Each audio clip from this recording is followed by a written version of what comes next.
The access to this development would come off of Highway 44 and down this road, which is the entrance to Roby Elementary. The superintendent of Bullock County Schools says developers want to curve a road through their parking lot to this property adjacent to the district.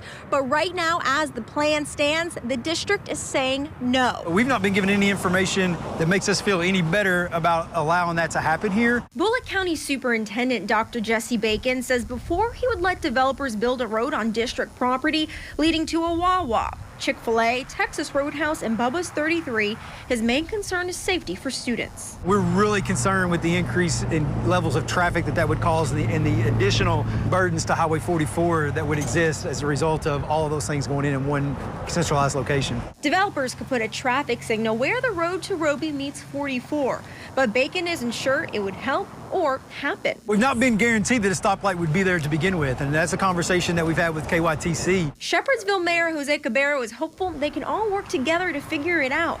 As a major stop off of I-65, he says those businesses will create jobs and drive more revenue to the city. A lot of your business model contains those type of businesses, and to be able to take those businesses and the tax revenue from that and to reinvest in the city, and that's really what we're focused on. But safety is his top priority too. As a city, we're partnering with this developer to make sure that whatever requirements that the school board needs, we want to meet those.